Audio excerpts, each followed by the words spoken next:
Hey, yo, yo. Can you hear me? Yeah, I can hear you. Okay.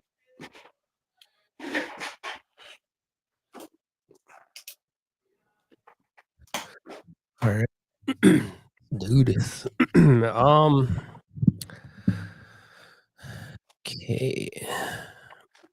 um, yeah, just open it up here.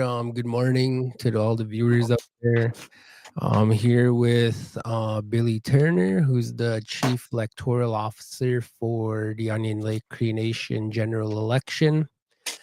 Um, I have a set of questions here. I think it's a good starter place to start for us. If you don't mind, Billy, well, Yeah, yeah, we'll let's go go. that direction. And if I miss anything along the way, just feel free to take it wherever you want, and I'll be Okay. there with you. All right. So, Billy, the nomination period has officially closed. Can you give us an overview of how that process went? Um, I think it went pretty good. The nomination meeting had pretty good turnout.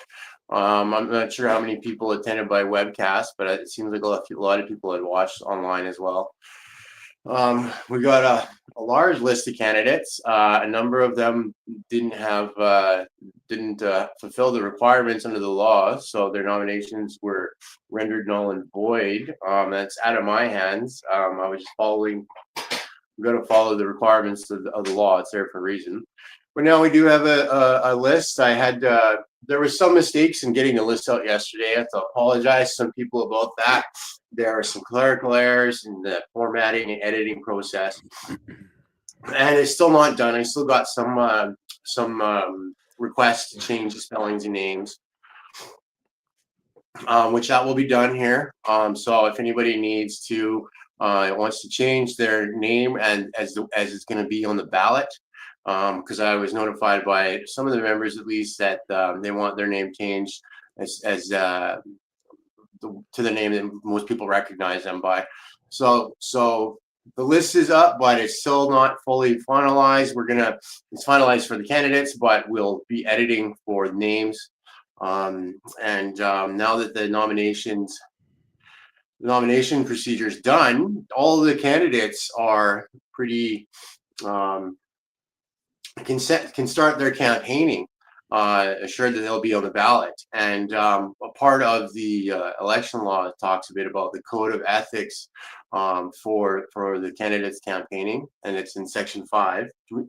Is there anything more to talk about the nomination process, you think? No, there's a question here. How many applied for chief? How many applied for council? Oh yeah.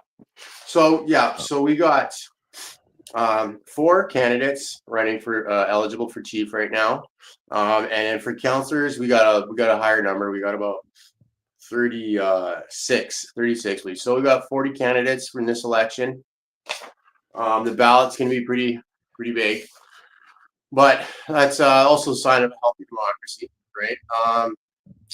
So that's what was kind of really anticipated. But yeah, all those candidates, and some of these people mentioned this in their speeches there the other night at the nomination meeting, that they'd like to see other candidates have a clean campaign, and they kind of have to. They're bound by the code of ethics, which is in the election law. So they're bound by the law, Onion Lake election law, which includes the code of ethics, right?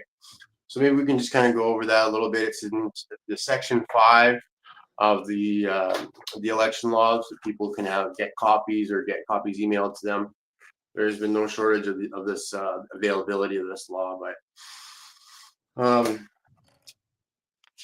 so yeah, the code. Jumping into the code of ethics here. Yeah, it's just pretty straightforward.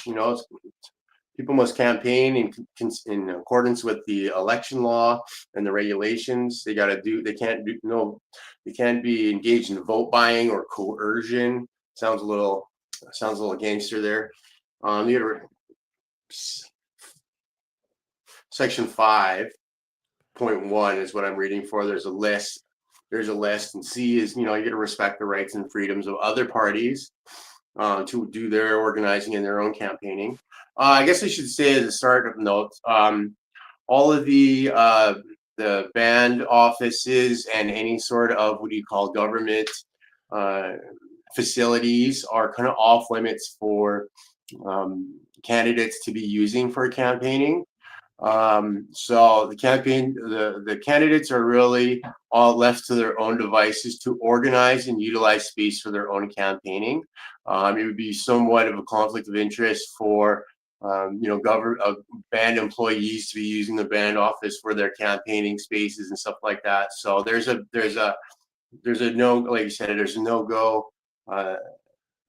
Any candidates or employees of the band office, they have first off they have to take a 2-week leave, right? They have to separate.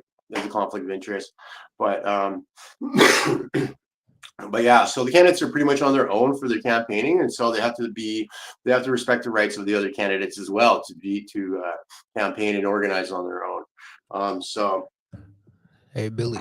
So yeah, I mean, and so they got to allow a lot of the when we're putting out their message and their information, they got to let the rights of other citizens obtain information from other candidates as well, right? So it's part of a fair debate, really. Um, Hey, you have a Billy. question? Yeah. I just want to echo what you said there. Just for the viewers and the candidates out there. Just in terms of fairness for this whole process, the message I was given was that Onion Lake will not be hosting any candidate forums, and like you said, Billy, like unfortunately, the band resources such as the studio we're in right now, our mobile live streaming, our Kataskino radio, all of those are off limits for candidates. So Mm, our team knows that, our team is aware of that. So again, just in the whole spirit of fairness, I think the emphasis is on candidates to host their own forums or their own, meet and greet or whatever it is. So just I think a key point to highlight for candidates out there. yeah, they have to pay for their own brochures, printing their own campaign materials, their own airtime. Um, yeah, so moving forward, so other parts of it is that yeah, so they should focus ethically on political issues and candidate platforms as opposed to slandering others with social media.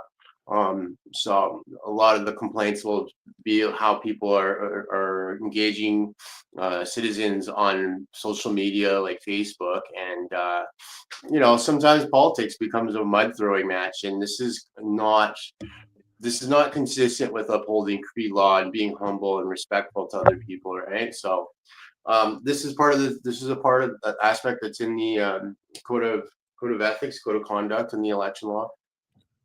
And obviously nonviolence. Nonviolent means don't intimidate other party members or other supporters or other campaign media. So and also like don't pull a Donald Trump and incite violence with your supporters against others. We saw that happen in America. That was pretty bad. People breaking into buildings wearing antlers, looking like Vikings. So So yeah, so a lot of respect. A lot of respect is demanded of the candidates and their campaigns. So yeah, freedom of the press as well to cover other campaigns and express other opinions during a campaign. And then also respecting electoral officials, right? All our poll clerks, all our people working to provide the services for this campaign to get the will of the people for the next leadership. That it's got to have respect there, and then also complying with official rules and the final decisions of the results of the ballot and the appeal panel if there are any appeals. So it says here in 5.2 that everybody is in breach of these code of ethics who during the election period offers a bribe to influence a citizen to vote or refrain from voting for particular candidates. So it's pretty explicit here and there. So I'd advise every candidate to just take a look through pages 11, 12 of the election law to make sure that anything they should know what they can't do. It's pretty straightforward. And the other thing I kind of wanted to talk to you about that is available or is a right of candidates here in this election is the right to appoint scrutineers. So scrutineers are members of the candidate's campaign team, excuse me, who are basically the eyes and ears for that candidate at the polling stations and to observe the handling of the ballots and the processes at each polling station. Um, each candidate's allowed one scrutineer per polling station. So Saskatoon, Onion Lake, and Edmonton, there will be tables set up for each of the candidate scrutineers. And so they'll be able to appoint a maximum of one scrutineer per polling station, and we'll have forms for that at the day of the polling. So that's something to be aware of at this stage of the campaign for that's available to the candidates there. Gee, I don't know. So I have a couple of questions here. I think you touched on it already, but what is a scrutineer? What role do they play on election day? How does a candidate go about appointing a scrutineer? What qualifications or rules do they need to know? And what kind of training or orientation will scrutineers receive before election day? Well, like again, so the scrutineers are basically the eyes and ears for each candidate. So they'll report to you, maybe unofficial counting of ballots, maybe concerns about the processes that are happening. So they can observe. They're the eyes and ears of the candidate at each polling station. So each candidate has a maximum of one scrutineer that can be appointed by the candidate for each polling station. So we'll have forms for that. There's not much training for the scrutineer. It's really up to the candidate to choose who's a part of their campaign team to do that role. And the rules are they can't tell the election officials how to do their job. They can maybe ask a bit of questions, make some observations, and report back to the candidate. But there is a bit of a courtesy for the candidate to know what's going on and to make the process a little bit more transparent. So it doesn't say too much else in the election law about that. Just need to search here. Yeah. um Yeah, so 15.4, the electioneer says each candidate may appoint one scrutineer for each polling station who shall monitor the proceedings of the election or by-election at the polling stations and shall also be in attendance to witness the counting of the ballots. So, I mean, that'll be good, but I anticipate we'll have a bit of live coverage for ballot counting as well for citizens, right? yeah, we'll be there. Awesome. So, yeah, so the attachment 7 of the election law is where people can appoint. They'll fill out that candidates will fill out this scrutineer appointment form in the election law. It's on page 40, attachment 7. It just says scrutineer appointment form, and then you can hand those in, and then we'll make accommodations for those appointees to observe the proceedings at the polling stations. Sounds good. Are you done with on that one? On the scrutineers, Yeah. let's see here. Certification. Yeah, yeah. So that's it. That's pretty much it for scrutineers. It's pretty basic. There's a form, one per station per candidate. Okay. Yeah. I do have another set of questions here. On a kind of different area. Okay. Voter readiness and access for community members who are voting. What do they need to bring or know before heading to the polls? Okay. Well, any citizen over the age of 18 is eligible to vote at the time of on November 5th. Um, there are some membership lists. We had a bit of a discussion here. some of the membership lists, some people might not be on there because it hasn't been necessarily updated, but bringing your status card should be sufficient to be able to vote. So piece of ID like your status card, which shows your membership with Onion Lake, and that you're over 18 on November 5th, and that's all you need to be able to cast a ballot in secret. Right. Um. So I know we touched on this before, but I think it'd be good to kind of just remind everybody out there. Are there any options for mail-in ballot or advance polls? Yeah, we didn't have leave much time for that or the budget there to organize that. So the only opportunity to vote this year is going to be on November 5th. There are no mail-in ballots. There are no advance polls. The only polls will be open on the voting day, November 5th at Saskatoon, the Travel Lodge there on Circle Drive, and then in Onion Lake there at the hall, and then at Edmonton on Kingsway at the Edmonton Indian Convention Center. Polls will open at 9. Generally close around 6 in the cities, and then we'll open it, have it a little bit longer in Onion Lake around 8, and then counting will commence afterwards, and hopefully we'll be done that night. Okay. Can you or I have another question here, but I think we'll go to this one here on the screen. I'll just put it up for you, Billy, if you can't see it.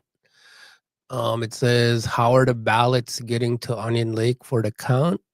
Will there be a live coverage?" Oh, well, I mean, wouldn't that be exciting just to have live coverage of somebody driving back to Onion Lake? Well, The we're ballots, actually we'll be there with a helicopter. a Well, I drone. just kidding. So the deputy electoral officer Ruby Sinclair in Onion Lake has volunteered as per the election. She'll be driving the ballots back for counting that night. So the deputy electoral officer will be in charge of the ballots. They will remain sealed until the ballots get to Onion Lake from Saskatoon. The ones in Edmonton will likely be counted in Edmonton. So it's important to have scrutineers there. We might be able to have a little bit of live coverage there. But the deputy electoral officer there finds it to be a bit of a safety issue for her personally to drive the ballots to Onion Lake after such a long day. And I understand that, all right. Who knows, we could have a bunch of snow by then too, right? So so there's a bit of discretion there. So we still want to make the counting the ballots at the Edmonton polling station transparent and counted properly. I'm going to be training that team here today on counting procedures, so that when that day happens, we know what to do. We know how to handle everything, and everything goes smoothly at the Edmonton polling station. So just to be clear, from Saskatoon to Onion Lake, it'll be the deputy electoral officer. Yeah. Will they be alone in the transport, or will there be multiple people? I think she'll have her son. She's got a young man who'll be with her 17-year-old son. He'll be learning. He's he's a young guy. He's our youth. So we want to get him a little bit of experience in his first election and doing these democratic services. So that is the only anticipated person. Her children. But just looking at the election law here, the deputy electoral officer is allowed to be delegated some of these duties over ballot management in trust for myself, the chief electoral officer. So yeah, there could be a bit of a concern, but we'll also have witnesses to the ballot box being emptied and sealed upon closing the polling station, as well as ballot box remaining sealed upon returning to Onion Lake. So there's not going to be any funny business at all. Okay. Plus, our ballot, another security feature, Fraser's, our ballots will pretty much be, they won't be able to be forged, right? So even if somebody was able to tamper with the box, they wouldn't be able to forge the ballot because we'll have a special mark on it. Oh, we're getting some more questions here, right? Yeah. Should we go this one? I could read this out. Okay. Last election had deputy electoral officers were back in Onion Lake 3 hours after ballots closed, more than enough time to bring ballots for counting in one place. Yeah. Well, that's true, but our deputy electoral officer in Edmonton is a little more elderly, and it doesn't feel safe driving that distance back to after dark. Particularly, I guess she prefers to drive at nighttime. So that's why the Saskatoon one. But the decision is up to me. And the safety is an issue, so we'll do the counting for Edmonton polling station in Edmonton. The Saskatoon ballot box will be brought to Onion Lake for counting. So, I mean, I can't control what happened the last election, but this is what's going to happen in this election. Sounds In a good. safe and transparent manner. Sounds good. There's a follow-up comment, but I think we'll ignore that one. Sorry, Bruno. Okay, so I'm ready to move on. I have another question here, if you are. Okay. Yeah. Walk us through what election day will look like on November 5th, from polls opening to the counting process. Okay. So we're going to set up on the morning of November 5th. Polls aren't going to open till 9. So I'll be there at 8. We'll be setting up. You'll probably be there too, right, Fraser? We'll be setting up signage, right? We want to have clear signage on the outside of the building. We'll make sure that our polling clerks have all their forms, their equipment ready to verify voters. So we'll set up the polling station. Part of that is getting a couple non-electoral worker, maybe even non-citizens to witness the ballot box being empty before the polls open, and then also witness it being sealed empty for the polls to be opened, and then people will come in. They will get their register at the initial table, probably go to a second table where the election officials will issue them a ballot based on their citizenship and right to vote. And then there will be about 4 or 5 secret tables with privacy screens where people can choose, because it's a large ballot. Some people might not fully sure who they're going to vote for, and we still have 8 selections from council, one out of 4 for chief, but up to 8 choices out of 36. So some people might be taking some time to make those choices and it's important to have those privacy screens for freedom of thought and political freedom, free from coercion, which is consistent with our election law here. And then after they're done, the ballot will probably be folded in half and then put into the ballot box for counting afterwards. There's not to be any loitering or socializing in this process. We want to keep a good flow moving so everybody feels free to vote for whoever they want in secrecy, free from political coercion, and it's also that people don't have to spend a lot of time. Like, we just went through municipal elections here in Alberta, and they were saying that a lot of people had to wait up to 2 hours to cast a ballot, and I just think that's ridiculous.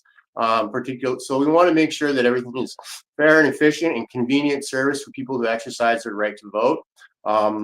Unfortunately, we'll have to be counting by hand, so the counting process afterwards it'll probably take a few hours, a number of hours, in fact, to ensure the counting is done properly, even if we have to do a recount, to make sure that we got the accurate results for the community, and yeah, and just to do things properly. So on November 5th, the polls will close at Onion Lake at 8 o'clock. So it'll take some time. At that point, when the polls close, we have to lock the public out a bit, right? So the polls close at 9 or 8. Sorry, when the polls close at 8, whoever's in line to vote at that time, the doors will close. They'll still be allowed to finish their voting procedure, and then everybody has to go out. That's when everybody was brought back in for the unsealing of the ballot box, and then the counting procedures will go on after that. But we'll have to have a bit of time to do that setup. We have to reset the tables up and everything like that. So it's going to be a long day, but it's an exciting day, and hopefully we don't have too many hiccups or problems, and then everybody shows up for work, right? Mm-hmm. So, did I miss anything? I don't think so, but I do have a couple more questions. Okay. So question, what about like the day of? So on November 5th, candidates are outside in a parking lot visiting around. Is there like rules against that, or what? Well, no Just to campaigning. be clear for everybody out Yeah. there. Yeah, that's a good point, Eric. So generally, sometimes it specifies in the election law a prohibition of campaigning at polling stations. So no campaigning at the polling station, right? We want voters to be not to free to vote for whoever they want, free from influence and in secret. So we'll limit the campaigning to maybe a few feet from outside of the entrances of the polling station. Maybe 10, 20 feet, so people can go in and out free from being just from freedom purposes. So no campaigning, maybe 10, 20 feet outside of the entrances of the polling stations. But, if somebody's got posters all over their vehicle, they can park it in the parking lot, but not right at the door, So there is a limitation on campaigning at the polling station on the polling day. So I have a follow-up question to that. If a candidate or community member sees potential misconduct, what's the proper way to report it? If they're breaching it, well, let some of the election officials know, and then we'll get security to ask people to either take down their campaigning, cease their campaigning, or move their campaigning somewhere where it's more legal, where it's safer for other voters. I So think yeah, just report it to one of the election officials or somebody or security at the polling station that day. sounds good. So I have another question here. If a nominee that didn't make the list, can they make an appeal? If no, why? If yes, Oh how? yeah, so I mean, I was pretty diligent, and I can't really see your screen there, but I was pretty diligent in the law. I still have some letters out for people who didn't make the list, so they can contact me and discuss that and get the reasoning why they're not on the list. The appeal period is available to all citizens and nominees, but that period doesn't begin until the results are in. So sometime on November 6th, after that, people can start getting their copies of the appeals regulation, which will govern that appeal board. I'm pretty sure the appeal tribunal has already been appointed. Should anybody want to have an appeal heard, but that period doesn't begin until after the voting. So if people want, I'm sure people are a little frustrated right now about some of the things that are going on, but please be patient and gather your evidence. And I'm already obligated and willing to participate in any appeals that may be filed as per Section 18 of the election law. So, but that period doesn't start till after the ballots are counted and the results are in. Then the opportunity for appeals begins. and it goes for a number of weeks, till I think sometime in December. So you got a lot of time to file your appeal and collect your evidence after the results are announced. Okay, sounds good. Um, last question for me. What's your message to both candidates and voters as we enter this final stretch before election day? Uh, be informed, right? Be informed, debates.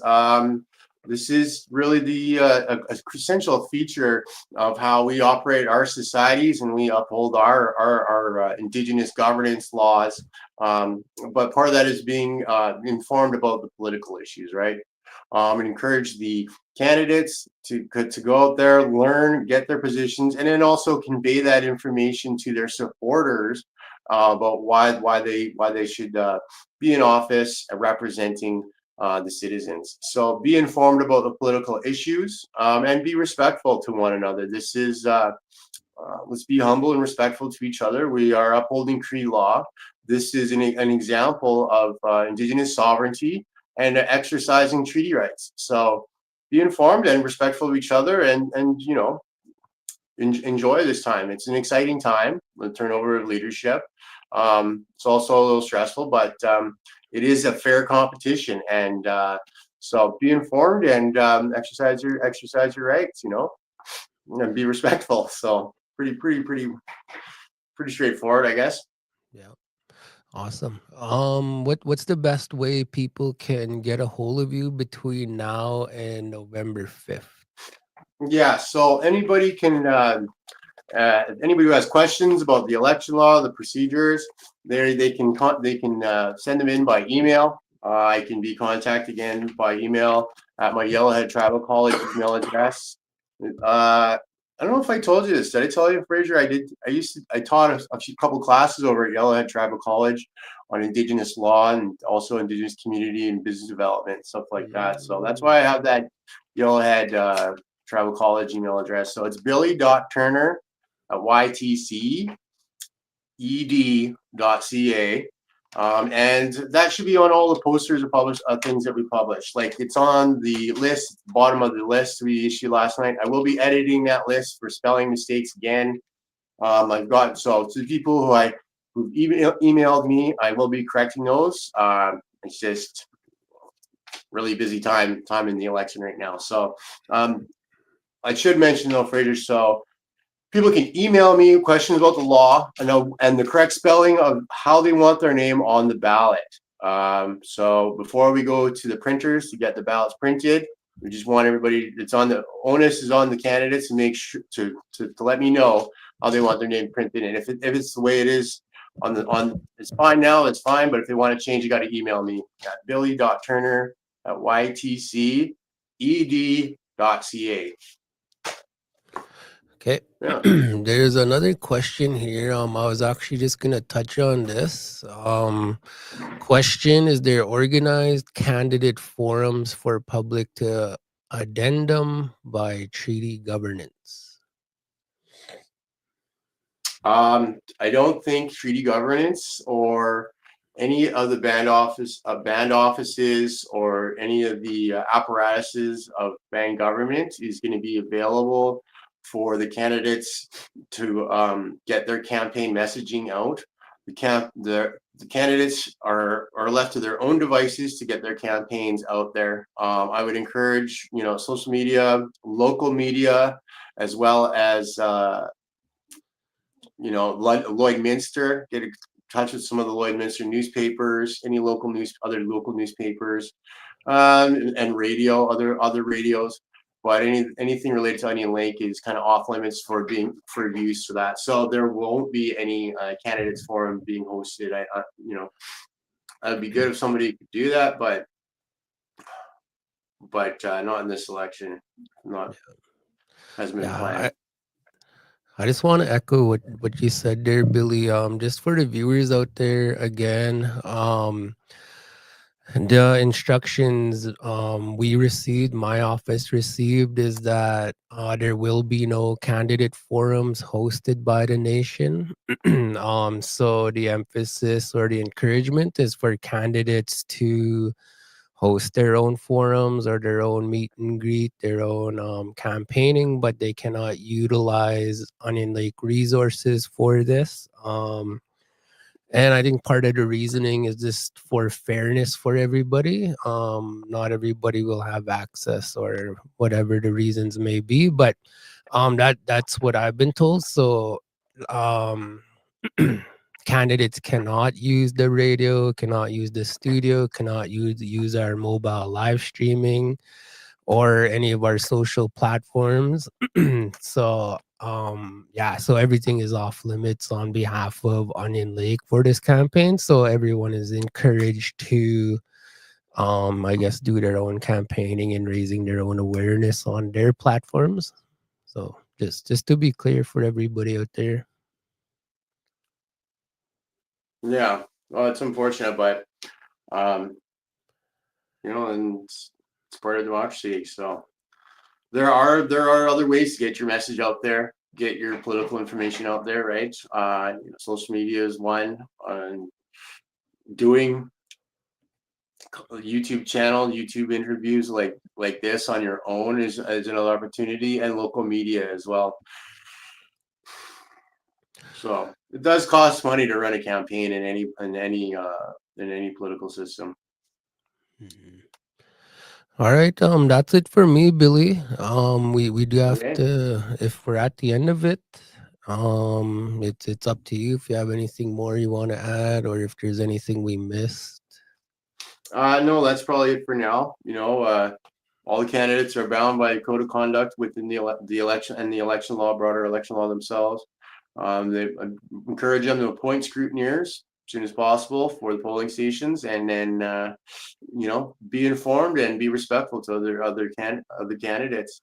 Any questions about the election law or the processes can be directed to myself at the email there on the screen. And yeah, that's about it. I don't know. Maybe we'll do a follow up if there's some other issues or next week. But I got a lot of running around to do, getting the ballots ready, training the people on counting the ballots, and then the other procedures related. So it's going to be a busy week for me, but I'll probably be in and out of between Onion Lake and Saskatoon here the next week. So Sounds maybe we good. can do another one. It would be good to do an in studio interview. Yeah. Yeah, anytime you're around, yeah, just feel free to swing by or give me a heads up and we could book that in. If there's any more updates you need to get out there for candidates or voters, yeah, you're welcome to use the studio anytime. Awesome. So maybe next week we'll keep it open. Sounds good. All right. If there's nothing else, just like to wish everybody out there a good day. We do have another live stream coming up here. Sorry, Billy, for advertising on this episode, but we have another one coming up here right away with a young lady. Her name is Ada Dillon. She qualified to a golf, like a prestigious golf tournament in Florida. Oh wow. Yeah, so that's coming up here right away with some of the young ladies in our team. And then we'll be at the high school at noon. So kind of a busy day for our crew over here. But going back to this, I just like to wish everybody out there good luck and a good day and a good weekend. Awesome. See you next time. All right. See you later, Billy, and everybody else out there with us.